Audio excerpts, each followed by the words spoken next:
Ladies and gentlemen, you might be wondering, who's this guy? Who's that guy? That's the guy who made badges in the Burning Crusade and Wrath of the Lich King. This is the guy. There he is. And loot has obviously been a hot topic recently with World of Warcraft, certainly on the channel. A lot of people dissatisfied with BFA's loot system. They find it very confusing. It has all sorts of problems. And we talked about, you might remember the old gear monster, about how there are many, many elements of the whole gearing system that people had a problem with. So who better? And I want to give big shout outs to Sergey here, who contacted me this evening saying, do you know the dude responsible for World of Warcraft's reward structure for a long time actually did a full talk about randomized loot, talking about deterministic loot, where you know what you're going to get, the pros and cons, the lessons Blizzard learnt, the changes they made, including Warforged, Titanforge, that came from that. Did you know that? I did not. Now, this thing is here. This is Travis Day, working for Blizzard. This is from 2017, I believe. Yeah, 2017 at the GDC event. It's an hour long. Well, it's actually 50 minutes long. There's 10 minutes of Q&A. I've watched through this thing twice. I'm obviously not going to sit here and blast you with a 1 hour video. I will link it down below, and I strongly encourage you guys to watch this because I'm going to have some faith in you guys here, because I'm going to point out some highlights that are relevant to our recent discussions. But context is everything. Context is crucially important. People try and take me out of context all the time, and anybody who has a public voice, it's easier to chop out the important things to make it suit your needs. So I truly encourage you to watch this. I'm going to try and give you context for everything he said. Like I said, I've watched through this twice, so I'm going to be as honest and genuine as possible, but your interpretation of things might be different from my interpretation of things. I'm not really talking about whether or not you like what he's saying or dislike what you're saying, just how you interpret what he's saying.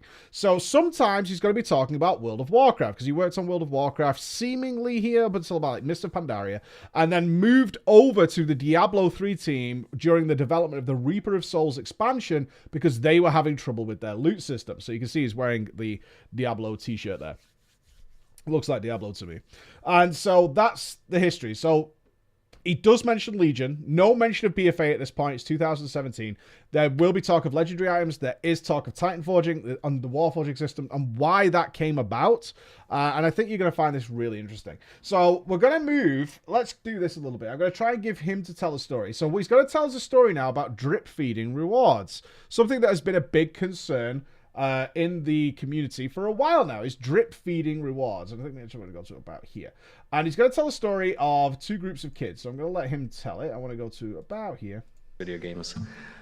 So anytime I talk about the importance of maintaining rewards, I usually tell the story of the overjustification effect and the decades of research done on the topic.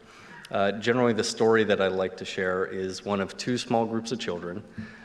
Group one is set down at a table with crayons and told, we're going to pay you $0.25 for every picture you color us. Group two is also set down at a table with crayons and paper and said, feel free to draw. So the first group of children will continue coloring for far longer than the second group, but at any point that the payment stops, if you stop giving them $0.25 for the pictures, they'll stop coloring. This is similar to the effect we see in video games all the time, where players are usually carried through a game, whether through leveling or progression of some variety, and often once a player reaches a certain point, that reward mechanism disappears, whether it's you stop gaining experience or whatever carried you through the system stops moving you forward.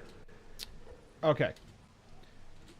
Pause. Sorry, I haven't done this in presentation Pause, mode. please. Spacebar. Okay, so what he's talking about here is, it's a little ropey on this, because I did read up on this subject, because I hadn't heard of it referred to as the overjustification effect. But what he's talking about clearly, as you can hear there, is a group of people will play a game or do an activity, but if you keep rewarding them, they'll play for way, way longer than the first team, right? So you've got these two separate groups of people. One is just doing it for fun, for as long as they care about it. They're going to play for way less. The guys who are being drip-fed rewards and keep getting rewarded for doing the thing, either that be experience or gear or whatever, they're going to keep playing for longer. However, they will immediately stop, pretty much, when they stop getting rewarded. So you have this kind of back and forth, What you might have is a group of people, and this is what's clearly in the literature here, is that maybe they're not actually having that much fun. They might be enjoying themselves a little bit, but not having as much fun as the guys who had the freedom to get up and leave if they wanted to. But they, some people will stick around for a really long time there, but not everybody. But they do like the reward. But as soon as the reward stops, they're absolutely not going to continue in any way, shape, or form. And if you want people, obviously, from a business perspective, to keep people playing, you need to keep rewarding them.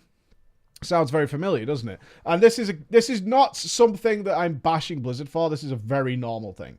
It's an extremely normal thing that's applied absolutely everywhere. But it does make you understand why we have drip feed reward systems. So a simple analogy in BFA's terms would be the emissary system, which as your item level increases, that whole system just bumps itself up to keep spoon feeding you that little bit more, to keep giving you the carrot on a stick, so to speak. And the idea is they don't really want you to skip ahead, because they know via the data and the research here that when you stop getting rewards, the game ends, and that's it. You're kind of stuck. You don't know where to go. So the idea is for the average user, and he does make a point in this, actually. He doesn't like the term casual, which I was fully thumbs up with. Doesn't like the term casual because it's too nebulous. It doesn't mean anything. The average user. The average user isn't going to get the super high item levels. They're not going to reach that level. So they focus on making that game a very steady progression. And he will go on to discuss in later terms how people want to feel rewarded whether they play for an hour or 2 hours or 3 hours and don't feel like they're wasting time. Hence why the Paragon system was brought into Diablo, because loot was so hard to get at certain points that was worth getting that people could play for a whole night, 2 nights, 3 nights, not get anything. So the Paragon system was what was justified by the over-justification effect. It's like we could still say something like they still gain Paragon levels. That is fully transparent in Legion, the artifact power system, right? So you can see how these systems go hand in hand. Yeah, you didn't get an upgrade tonight, but the reason we have systems like this is because of this effect. And it's unfortunate that in BFA, and our dude right here, is actually going to say he doesn't like some of the things that happen in World of Warcraft, certainly in Modern Era. And you can almost see, and maybe I'm projecting here, when he mentions Time Forge, it's like, ugh. There's kind of like a, that's not that fun, but there's a reason for it. Okay, so he's going to go on to take responsibility. Again, watch it yourself. Get your own interpretation. I beg of you to do that. Let's go to here. So what he's going to talk about, this slide is going to be super interesting to you.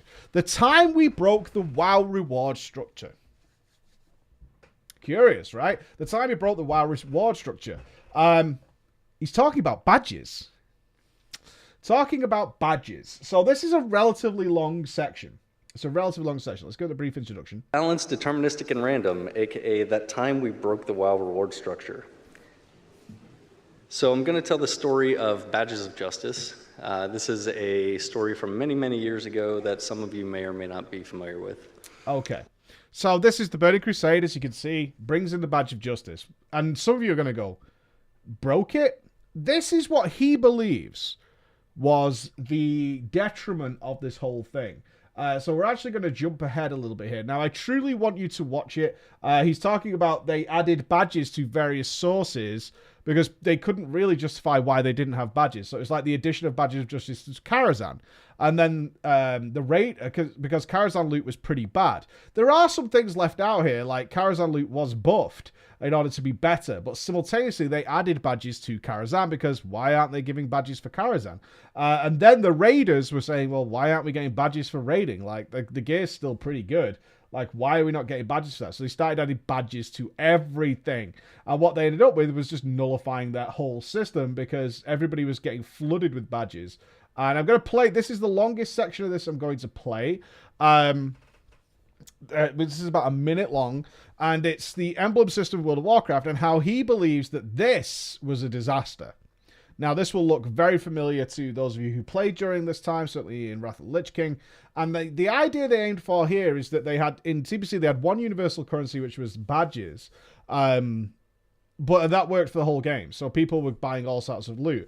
And it was a problem. They consider it a car crash. You consider it a complete disaster that they had this system. In Wrath of the Lich King, the solution to that system, and this is a running theme, and I think it's the big theme of this video, is Blizzard coming up with solutions to problems. Right? So they figured the badges are a problem. It doesn't matter whether you agree or not. Blizzard believed it.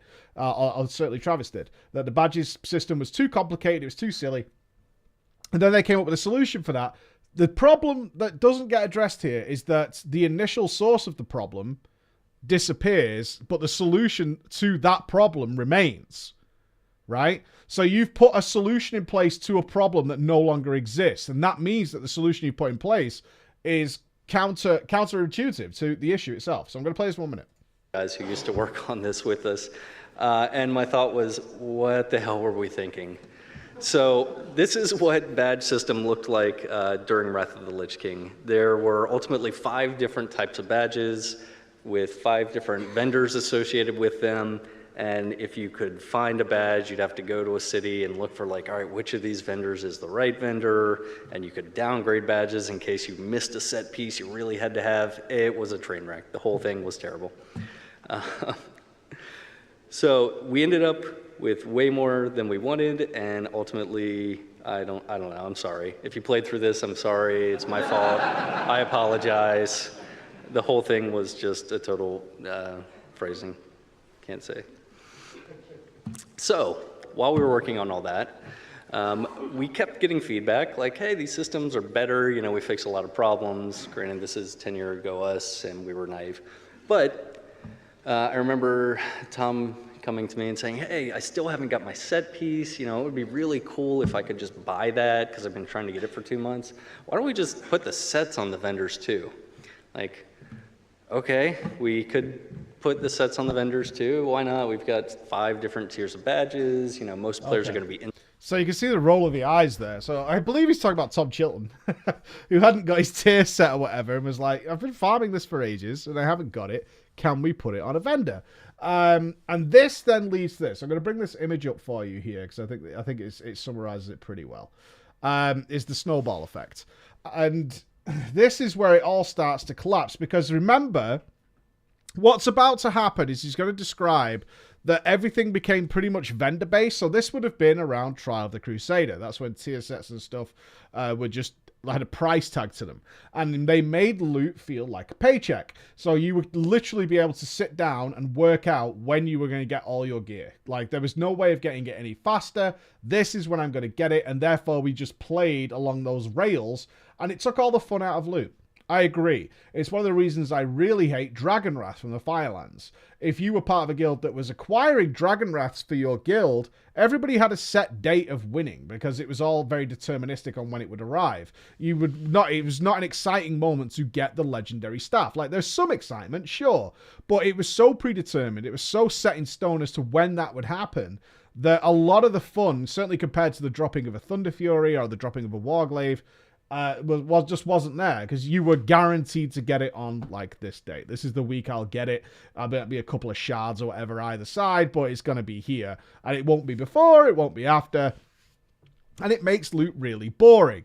And this is a solution where they started to randomize loot. I looked around and realized, okay, we've instead replaced sort of the heart of what it is to kill a boss and the excitement of link the loot with something that sort of felt like a paycheck. We've instead replaced the anticipation of seeing what items dropped and figuring out who gets them with the system of killing a boss, seeing +5 badges, and going, sweet, in 372 badges, I'll have my set, I'll be done. So let me look at my calendar. Awesome, 3 months from now, I'll have everything I want. Once we replaced that sense of anticipation, with something that felt like a foregone conclusion, the players stopped being excited about killing the content or doing the raids they'd been doing, and instead felt like we were creating this really grindy system and sort of keeping everything back from them. Okay, so that probably resonates heavily with you with BFA in terms of the Azerite armor and the heavy grind system. And it is very strange because we're about to lose Travis. He's going to leave World of Warcraft soon and move over. But he does talk to the WoW developers quite a lot, and there's a lot of discussion about that. As you can see, we're only 16 minutes into the video. The issue here is, for me, as I'm listening to this being told, is this is a guy with a ton of experience who's learning a lot as he goes on. And is doing his best. And quite honestly and openly, this is why I really like this. Honestly, it says sometimes they were like, fuck it, let's give it a try. And, you know, let's see what happens. But what he is going to bring up here is a crucial, distinct difference between World of Warcraft and Diablo. And that is balance. That is balance. So he's actually going to take us back to vanilla, and I want you to hear his discussion on this. So he does a reasonable talk on Diablo 3. Definitely is relevant to World of Warcraft, but again, I'm trying to point out the highlights here that I think you guys will immediately be like, I'm interested in this. So he's going to take us back to vanilla to the Ultra Flash Shadow Reflector. I had this, was tremendous, could reflect fear and stuff. I had this on I think my Rogue still has this in his bank. But let's hear what he has to say about what was, and I still fondly remember, as a very cool item. And long ago in a land far away, there were actually items that were so completely untunable that we didn't know what to do with them. This is a screenshot of an old engineering trinket. Some of you may or may not remember this. This would allow you to, on use, reflect a spell back at the caster. Okay, so the point is there, Blizzard didn't know what to do with these items. And in fact, he goes on to say that they were completely untunable. There was nothing we could do about it. So what was the problem with the Shadow Reflector? Well, his example is a little weak, I would say. Is that some bosses did shadow damage, and the Shadow Reflector could reflect that shadow damage and kill the boss, which can be fixed in a number of different ways. But the decision was made way back then, which feels now to me as a player like it was a crippling decision. Was that we have to just remove these items from the game, things like this, because they're just too hard to balance. For me, it's more a case of make them more niche in where they go. Like, do I think that there should be items, for example, that can reflect, you know, a boss ability that kills the boss? No. And in fact, we saw that with Lady Sinestra, and Paragon realized they could put back due to a DK's Dark Simulacrum, they could reflect one of the major boss abilities, and Sinestra would essentially suicide, and they were like instantaneously killed themselves because like this isn't right.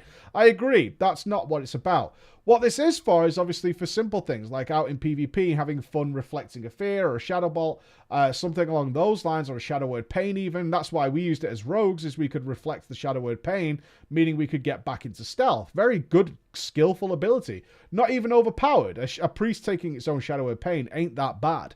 And plus, they're fun. So the reason I wanted to highlight this is this next section here, which is going, because of this decision, it's like one thing leads to another, right? And this is the theme of what I'm talking about, is one problem, perceived problem, in my opinion, it's a perceived problem, requires a solution. That solution then has problems, which then require another solution. And ultimately, we're so far away from what actually started this chain of events that it doesn't make sense anymore. But this is definitely relevant. Where are we? 28, 26 is this next one. And this slide will immediately resonate with you, which is items became math problems. So when we got rid of scaling items, unfortunately, we ended up in a land where our items were just really complicated math problems. This also sort of was the start of where third-party websites like Ask Mr. Robot or Roar sort of came into existence, where we'd taken all the things that were interesting out of the game to make it more balanceable for us as designers. And the consequence was a player couldn't even look at any two items and figure out, well, which of these is better. We'd replaced things like 2% crit chance with 150 crit rating. Like, what does that even mean? I don't understand a rating. And the end result was no one understood anything, including the developers. Like, if you ask me, like, which of these is better, like, I don't know, probably the one that's higher level, but actually not, because I made it and I split it 3 ways instead of 2 ways. Like, I don't know. Bastard, right? They took away all the fun stuff. What they were left with was a game easier to balance, which still had problems, as you guys well know, and you might meme at that. But what it also meant is that it just became a simple maths problem. Now, the issue here is, and he freely admits this because he's asked it in the Q&A, is he truly doesn't believe Blizzard has ever solved this problem. Certainly in World of Warcraft. They've never been able to solve this problem. And someone does ask, is like, someone asked in the Q&A, would you think it was a better idea to have a single value, like item level, which should determine the quality of the item? And he says no, because it should be about fun and things that are interesting. and gameplay changes. Now, you're going to go, gameplay changes? Like Azerite, LOL, and I agree with you, because this is the problem, that they've been unable to apply this to World of Warcraft. He did get to apply this in Diablo, leading to a lot of Reaper of Souls success. Now, some of you might meme at that, but Reaper of Souls was a big rejuvenation of Diablo 3, and a lot of people put that down to this stuff, so I'm going to skip that to it here. But it's interesting to me, for sure, that they were so aware of this problem way back then, and have been utterly unable to find a solution, that the game breaks, in their opinion. I don't think it does. I've got to be honest. I don't agree with this. I don't think it does break as much as they make out. Maybe there was other issues I wasn't aware of in vanilla, because I was still a bit of a noob. But for me, it just doesn't really feel like it was worth the loss of fun items. No, the game can't be Diablo. Not every stat can be truly amazing and wonderful and interesting, and that's not possible. But that doesn't mean we have to lose all the RPG elements. It doesn't mean that we can't have some fun stuff. And legendaries in Titanforging will come up here. So this is his thoughts. I wanted to share this because Travis agrees with me, I believe. I don't even know what that means. It's really easy to make things powerful because, well, numbers say so. But it's a lot more interesting when we could accomplish that same level of power increase in a way that would modify the player's gameplay in some way. An example I use a lot is... there it is. That's his true belief. His true belief is that it's not fun just because it does bazillion damage. It's easy to do. It's boring. This has 1,000 crit on it. Hey. Right? It's not interesting. Some players will always find it interesting to do bazillion damage. They'll think that's hilarious and super fun. And none of us really want that, because we don't really want class imbalance, because, of course, it's a big problem in BFA right now. It's class imbalance is all over the place. So it's a difficult one, and I understand where Blizzard is coming from here, but there's got to be some leeway somewhere to find, but they haven't been able to find it for years, so maybe not. Which is a little bit sad, but we can't ignore the fact that this stuff used to exist, and did exist in a reasonably good way for a while. Like, class imbalance wasn't that bad. I mean, it wasn't great, but is it any better right now? I mean, Legion did the best job ever. There's a couple of things I want to give you here, which would be the last thing on Titanforging. Now, there is a lot more to this that I think you guys should watch. It's about here. Okay.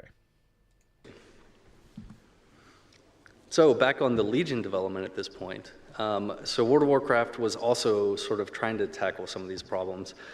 They wanted to recapture a sense that anything can happen, or that you could find awesome items in unexpected places. That sort of was what led to them introducing Titanforged and allowing items to roll increasingly higher level based on the content you're doing. They also started tackling their own version of the D3 legendary system. Oops, I'm sorry. Okay, so I wanted to highlight this moment where Blizzard, obviously, at least in terms of deciding on the reward structure, were feeling, from what I could tell here, really stuck with the fact that their loot was fucking boring. And they knew it. It's like, it's just not interesting. Our belts have slightly more haste, slightly more crit. And that's just really fucking boring. But we've also kind of hamstrung ourselves by saying we're not going to have really cool, interesting items because it breaks the game, in their opinion, right? So you've got this problem from 10 years ago rearing its ugly head, and then comes into Legion where they introduce the legendary items. And you'll be glad to know, I'm not going to play any more for you now. I do want you to watch it, because he does talk about Legion legendaries, which I think you'll find interesting. But what you will find is that he's not working at WoW at this time. They are communicating. And his feedback was that legendary acquisition was terrible. Right? Sounds crazy to us. And people quitting the game because of how the legendary systems were dealt with. And he felt at the time that the way Blizzard was handling it was wrong. Or more specifically, the World of Warcraft team was handling legendaries wrong, although he liked what they were doing. Like, the legendary items, having modifications to gameplay is a good way to go. Now, this is mostly my interpretation of it. I've only shown you like 30 minutes of this, 34 minutes. There's another 15 minutes of this. Plus, I've skipped big sections. So every single minute this guy is talking, he's talking about something interesting. Certainly in terms of deterministic and random. But for me, the overall impression I got is, one, I really like Travis. I think he's awesome. He seems to be on mostly the same wavelength. I disagree with some of the things he said. Certainly in terms of the badge system and being too complicated, it felt like it was a mess. I don't think it was. As a player at the time, I didn't think this was a problem. I genuinely didn't think this was a problem. Like, certainly not a train wreck of a system. It was actually relatively clear. It was like new tiers of content come with new badges. You can even downgrade those badges in order to do something else. And then Mythic Plus came in to match out that system. Like, I don't think it was that bad. And some of you will look to Valor points and things like that. But they do ultimately go into his final section of the talk, which is be generous. There it is, be generous. Now, this is more in reference to Diablo 3, which is why I didn't want to show it in this video, because it'll be slightly out of context. But a lesson he learned was just throw a lot of loot at people while having 1 or 2 really rare items in there. So they talk about ancient armor in Diablo. Because people liked getting loot. But one thing he specifically mentions, and again, it's about Diablo, so I didn't want to really put it in and say this is like WoW content, because it's not. But what they did find is this. When they quadrupled the amount of loot that was dropping in Reaper of Souls. They quadrupled it, so people were just getting shitloads of loot, which only really affected the high-end players in terms of them getting too much loot. The average user, which is what it says, like the casual player, was getting a good amount of items that they were okay with. Hardcore players were getting more than they were okay with, but there's so few of them in comparative to the most of the player base that it wasn't a big deal. But the feedback was this, and he specifically goes out to say, you can't fix this problem. There's always a problem. Always. And they stopped getting feedback about can't find cool items because loot was dropping 4 times more than normal. People were loving it. Shinies all over the screen. Really cool. Then they started getting feedback saying trying to find a better version of my cool item. Like, I can't find the really good piece, which is very relevant to BFA. Very, very relevant to BFA. So I wanted to draw awareness to this. I think it's really cool to look at the ideas Blizzard had in the background while a lot of this loot was, while our reward system was changing over the years and why they did it. A lot of it is very slapdash, actually. Very, like, haphazardly done. Like, what is a quick solution? Like, a quick and easy solution to our problem. And also some of it is very haphazard in terms of, like, in Diablo 3, he talks about they just doubled the loot system. And then when they were like, oh, we can't turn this off because people are loving it. So they doubled it again. Like, fuck it. Like, let's just see what happens. These sort of like swings of hammers that we talk about with Blizzard quite a lot. So I've linked this down below. I encourage you to watch it. I'm going to return to this later on, so please leave your feedback. I would love to see your thoughts on it. Again, this is just so interesting in terms of where we are in BFA. But I will point out that once again, this conference took place before Battle for Azeroth, and you would heavily find, if you watch this, as just as I did, a lot of conflicting ideas from the old school, which would be Travis, like the old school World of Warcraft loot and reward designers, and how ass backwards it kind of seems to be BFA in some respects. So I'll be interested to see what you guys think. Thank you so much for watching. Love you all. I'll see you again. Bye-bye.